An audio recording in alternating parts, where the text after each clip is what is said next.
সকাল 12টার সময়, বেলা 12টার সময় পুলিশের সামনে, শিক্ষার্থীর সামনে, শিক্ষকদের সামনে চাপাতি দা কিরিচ দিয়ে পুরো পাকে বিচ্ছিন্ন করে ফেলা হয় এবং তার মৃত্যু নিশ্চিত করতে পরপর 4টি গুলো ছড়ানো হয় এবং পুলিশ পরবর্তীতে ছাত্রলীগকে গ্রেপ্তার না করে সে পা বিচ্ছিন্ন হওয়া মুমূর্ষ রোগী রাসেল আলম দুরন্তকে সামান্য চিকিৎসা দিয়ে জেল হাজতে প্রেরণ করে ফেলে।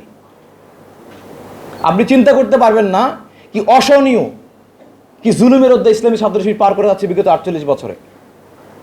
সম্মানিত ভাইরা, অত্যন্ত দুঃখের সাথে বলতে হয়, ইসলামী ছাত্র শিবিরকে যারা 1977 ঘোষণা দিত এইভাবে একটা একটা শিবির ধর, ধৈরা ধৈরা জবাই কর, একটা একটা শিবির ধর, সকাল বিকাল নাস্তা কর, এই জুলাই অভ্যুত্থানের পরে 2025 সালে তাদের দোসরাই ঢাকা ইউনিভার্সিটিতে এখন স্লোগান দেয়, বাসার লাঠি মশাল হবে, শিবির তোমার মৃত্যু হবে। সেই শক্তি, সেই অপশক্তির এখনো মৃত্যু ঘটে নাই। তবে খেয়াল করে দেখবেন 1982-তে যারা ইসলামী ছাত্র শিবিরকে নিশ্চিহ্ন করতে চেয়েছিল তারাই আল্লাহর রহমতে আজকে ধ্বংসপ্রাপ্তের মধ্যে অন্তর্ভুক্ত হয়েছে। তাদের চরিত্র কাজ খুঁজে পাওয়া যায় না, তারা এখন বিলুপ্ত প্রাণীর মতো হয়ে গিয়েছে, তাদের কমিটি আমরা খুঁজে পাই না। আগামী দিনে যারা ইসলামী ছাত্র শিবিরকে নিয়ে এমন জুলুমের পথ বেছে নেবেন, ছাত্র শিবিরকে নিশ্চিহ্ন করার প্ল্যান করবেন, আমরা বিশ্বাস করি আল্লাহর রহমতে আপনারা তাদের পথে হাঁটবেন ইনশাল্লাহ। আপনাদেরকে একসময় ক্যাম্পাসে খুঁজে পাওয়া যাবে না। সংগ্রামী উপস্থিতি, শুধু বলতে চাই, ইসলামী ছাত্র শিবিরকে শুধু জুলুম করেছে বিষয়টি এমন না। আপনারা দেখে থাকবেন ইসলামী ছাত্র শিবির কখনো কোনো আধিপত্যবাদ শক্তি, কোনো ইসলাম বিদ্বেষী শক্তি, কোনো অপশক্তির কাছে আমরা মাথার মতো করি নাই। যার ফলাফল কি হয়েছে? তার ফল হয়েছে রাজশাহী বিশ্ববিদ্যালয়ে 21 জনকে জীবন দিয়ে প্রমাণ করতে হয়েছে আমরা কোনো অপশক্তির কাছে মাথা নত করতে পারি না। চট্টগ্রাম বিশ্ববিদ্যালয়ে 10 জনকে জীবন দিতে হয়েছে, ইসলামী বিশ্ববিদ্যালয়ে 5 জনকে জীবন দিতে হয়েছে, বাংলাদেশ কৃষি বিশ্ববিদ্যালয়ে 5 জনকে জীবন দিতে হয়েছে। এভাবে এক বছরে ঝিনাইদহে 15 জন ভাইকে আমাদের জীবন দিতে হয়েছে 2015 সালে।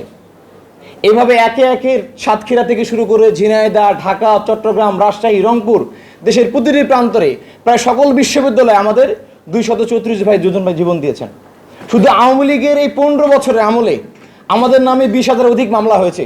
শুধু মামলা হয়, ক্ষান্ত হয় নাই, বাড়ি থেকে উঠিয়ে এনে আমাদের ভাই থেকে রাতভর থানায় ঝুলিয়ে পিটিয়েছে, নখগুলো থেকে, আঙুলগুলো থেকে নখগুলোকে উঠিয়ে ফেলা হয়েছে।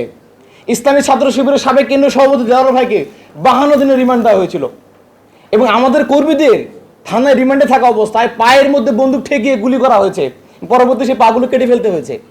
আপনারা লাস্ট কয়েকদিন আগে শব্দ সম্মেলন আমাদের হয়েছে দেখবেন ডিসেম্বর মাসে, সেখানে যে সমস্ত ভাইরা এসেছিলেন আমন্ত্রিত, দেখবেন আমাদের অসংখ্য ভাইরা হুইল চেয়ার নিয়ে এসেছে, কারণ তারা হাঁটতে পারে না, তাদের পাগুলো ঠিক নাই, পাগুলো গুলি করার ফলে আমাদের কেটে ফেলতে হচ্ছে বাধ্য হয়। ইসলামী ছাত্র শিবিরের সহস্রাধিক ভাই রয়েছে, তারা পঙ্গুত্ব বরণ করার অবস্থায় আছে এখন।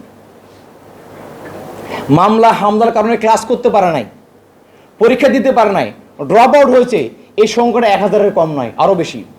শুধু তাই নয়, আমাদের ভাইদেরকে এখনও গুম করা হতো নিয়মিতভাবে, যার মধ্য থেকে 7 জন ভাই এখন পর্যন্ত ফিরে আসে নাই। অন্তর্বর্তী সরকার আমাদেরকে সন্ধান দিতে পারে নাই। র্যাব অফিস থেকে শুরু করে স্বরাষ্ট্র মন্ত্রণালয় কার্যালয়, হাইকোর্টে আমরা সব জায়গায় গিয়েছি যে আমাদের ভাইদের সন্ধান দেন। এখন পর্যন্ত কোনো সরকার আমাদের ভাইদের সন্ধান দিতে পারেন নাই।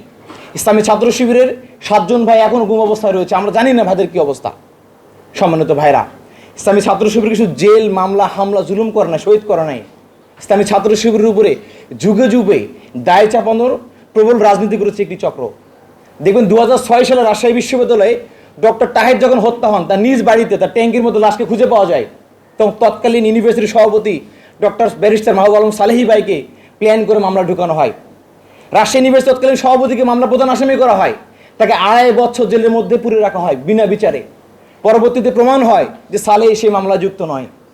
একইভাবে যখন ডক্টর রেজাল হত্যাকাণ্ড হলো, শিবিরের রাজশাহী মহানগরীর নেতা হাফিজুর রহমানকে গ্রেপ্তার করা হলো। জেলের মধ্যে অসুস্থ মানুষটি বিনা চিকিৎসায় মারা গেলেন, তার মৃত্যুর পরে প্রমাণ হলো যে হাফিজুর রহমান এই হত্যাকাণ্ডে জড়িত নয়।